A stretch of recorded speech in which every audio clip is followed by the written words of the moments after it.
The moment after healing. There's a moment, quiet, unfamiliar, when healing finally settles in.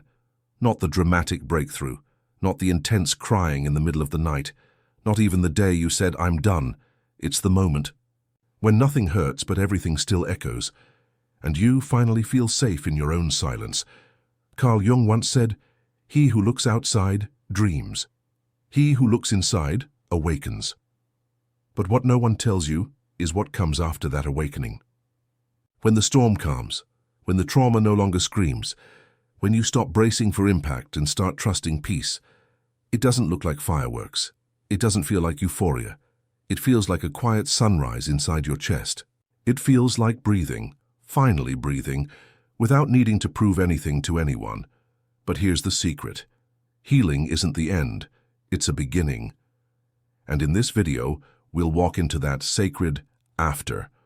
We'll explore the signs that show you're no longer surviving but living. We'll reveal how to stay grounded in your healing and how Carl Jung's vision of the inner self can help you reconnect not just with your soul, but with the divine that always lived in you. Because healing is not a destination, it's a relationship with God, with truth, and with who you were always meant to be. The gentle unknown after the storm. What happens when the pain no longer defines you, when the noise inside your head softens, when the urgency to fix yourself fades, when you finally sit in your own skin and feel that, not numbness, not panic, but something quieter, something closer to peace? Most people never talk about this stage, the aftermath of healing, because we spend years clawing our way out of the darkness, thinking that light will feel like fireworks.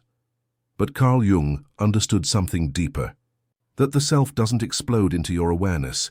It returns like a whisper, and in that stillness you meet a new version of yourself. Not the broken one, not the one who needed rescuing, but the one who remembers. This is where spiritual healing begins, because once the wounds stop bleeding, you start realizing who you were before you had to survive. You notice that joy no longer feels foreign, that love doesn't require a battle. That silence is no longer something to fear, but something sacred. This is not about being done. Healing is not a finish line, it's a doorway. And what you'll find beyond it is a version of yourself that is neither defined by trauma nor untouched by it. A version of you that is integrated, awake, and deeply connected to something greater. In this video, we're going to explore what healing really feels like when it arrives, and more importantly, what you need to do to hold on to it. We'll uncover how Jung's teachings help anchor your spirit when peace feels unfamiliar. And we'll reconnect with the divine not as something far away, but as the light you carry inside. And if this message found you today, maybe it's because you're already closer than you think, to peace, to wholeness, to the God within. The return of the sacred within. There comes a moment, quiet, almost imperceptible, when you realize you no longer feel alone, even when no one else is around. Not because you've disconnected, but because you've finally reconnected with the part of you that was never truly missing, just buried. Carl Jung called this the self, a sacred inner architecture that holds both our light and shadow. He believed that beyond our ego, beyond the masks and wounds, there is a center, and that center is not just psychological, it's spiritual. This is what most people don't understand about healing. It's not about returning to who you were before the pain. It's about meeting the version of yourself that could only exist because of everything you've survived. So if you've been feeling different lately, quieter, softer, more discerning, it's not regression, it's resurrection. One of the most sacred signs that you're healing deeply is that you begin to crave truth more than comfort. You no longer look for people who agree with your wounds. You seek people who mirror your growth. You don't need loud crowds to distract you from your inner void, because that void has become a sanctuary. You start asking deeper questions, not why did this happen to me, but what is this teaching me about who I really am? You stop idolizing peace as something outside yourself. Instead, you start noticing how peace feels inside you, in your breath, in your body, in how you pause before reacting. And that pause, that sacred space between trigger and response, becomes your proof that you're no longer living from the wound but from wisdom. Jung warned us people will do anything, no matter how absurd, to avoid facing their own soul. But you stopped avoiding. You turned inward. You listened. You faced your shame without judgment. You named your grief out loud. You even held space for your anger without letting it destroy you. And in doing so, you became a sanctuary. Not just for others, but for the child within you who once begged to be seen. You start recognizing that your emotions are not enemies. They are messengers. And now, instead of silencing them with distractions or addiction, you let them speak. Sadness becomes sacred. Anger becomes a compass. Fear becomes an invitation to trust deeper. And in the stillness of your inner temple, you begin to hear a voice that was always there, just overshadowed by the noise of survival. That voice says, "You're safe now. You're not too much. You never needed to be anyone else to be worthy of love." This voice isn't fantasy. It's the God within, the divine echo that Jung believed lives in all of us, waiting to be remembered. For Jung, the path to God was not outside ourselves, but through ourselves. He wrote, "Who looks outside dreams, who looks inside awakens, and now you are awakening." Not in a dramatic, mystical explosion, but in subtle shifts. How you breathe deeper, how you say no without guilt, how you ask for what you need without apology. This is the quiet revolution of real healing. But here's what no one tells you. Healing will make you feel misunderstood, because the world is still spinning fast. People still measure worth in productivity and perfection. They don't always recognize the beauty in stillness, the bravery in vulnerability, the sacredness of simplicity. But you're not here to be understood by the wounded versions of others. You're here to become a lighthouse for those still lost in the storm. And that starts with honoring your light even when it's quiet, even when it doesn't shine for applause but simply because it can. As you continue healing, you'll also begin to feel something new. A deep sense of responsibility, not obligation, not pressure, but purpose. Because when you reconnect with your soul, you begin to remember why you were given certain pain. So you could transmute it, so you could alchemize it, so you could hold a lantern for others walking the same dark path. That's not ego. That's divine service, and you'll do it not by preaching, but by being, by sitting in your wholeness, by being honest about your scars without shame, by letting others know without words. It's safe to feel. It's safe to not be okay, but it's also safe to grow. This is where healing becomes spiritual, not religious, not dogmatic, but deeply intimate. It becomes the daily practice of remembering you are not what happened to you. You are not your past. You are not your pain. You are the consciousness that witnessed it. You are the breath that remained steady. You are the soul that survived and came back for more depth, more truth, more love. And when you feel ready to explore this even further, there is a sacred guide waiting for you, a deep resource rooted in Jung's insights, not just to understand healing, but to live it fully. You'll find the link in the pinned comment, only when you're ready to go deeper. How to protect the light. You've reignited healing is not a finish line. It's not a magical moment where all the pain evaporates and you're suddenly immune to the chaos of life. Healing is a relationship with your soul, with your wounds, with the divine energy that flows through your existence. And you must learn how to protect it like you would protect a candle in the wind. Because the truth is, there will be days when it feels like the old self is knocking again. The inner child that once begged for approval may whisper louder. The tired parts of you might want to retreat into isolation, control, or old addictions. But now you know something different.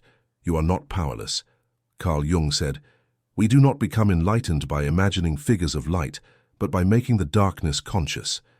And now that you've made your darkness conscious, you have a responsibility to honor the light you've ignited. So how do you sustain this state of grace? How do you hold on to your healing when life keeps pressing in? The first step, build sacred habits, not routines for performance, but rituals of remembrance. Tiny, daily practices that reconnect you to your center. That might mean waking up early, to sit in silence, journaling the thoughts that try to sabotage you, speaking out loud to the child within when it feels scared. It's not about perfection, it's about presence. Every time you pause to breathe consciously, you're choosing yourself over your story. Every time you rest without guilt, you're honoring the body that carried you through trauma. Every time you speak kindly to yourself, you're rewriting the programming that told you love had to be earned through pain. These are not small acts. They are sacred rebellions. Second, set boundaries that match your worth. When you begin to heal, your energy becomes more magnetic. People will feel it. Some will be inspired. Others will be triggered. That's not your fault, but it is your responsibility to protect the peace you've fought for. You do that by saying no more often, by choosing rest over performance, by refusing to shrink for the comfort of others. And yes, sometimes that means walking away from conversations, relationships, environments that still feed the wounded you. You're not abandoning anyone. You're just choosing to stay loyal to the version of you that finally feels safe. Third, remember that healing is not linear. You will have days where you feel like you've gone backwards, where old triggers hit harder than expected, where sadness washes over you without a clear reason. This is not failure. This is integration. Healing happens in spirals, not straight lines. And the fact that you're aware that you can feel the shift means you've grown.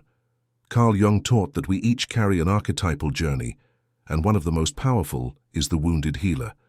This figure knows pain intimately, but instead of being consumed by it, they transform it into wisdom, into empathy, into presence. You are becoming that. You're no longer trying to erase your past. You're using it to carve a deeper path home to yourself. This is the point where healing becomes service. Not because you owe the world your healing, but because the world is hungry for authenticity, and your story, lived honestly, has the power to wake someone else up. But don't rush that part. Don't turn your healing into a performance. Protect it, nourish it, let it deepen in the quiet. There's a moment in every soul's journey when God becomes more than a concept. He becomes a frequency inside you. Not the God of punishment, shame or fear, but the God of compassion. The one who says you were never broken, just buried, and now you're blooming. You begin to feel his presence in your solitude, in your courage to cry, in the way you now listen to your pain, without rushing to fix it. In the gentle voice that tells you to keep going when no one else is watching. That's the God within. The one Carl Jung pointed to when he said, "The privilege of a lifetime is to become who you truly are." And now, you are becoming. One soft, brave, unrepeatable step at a time.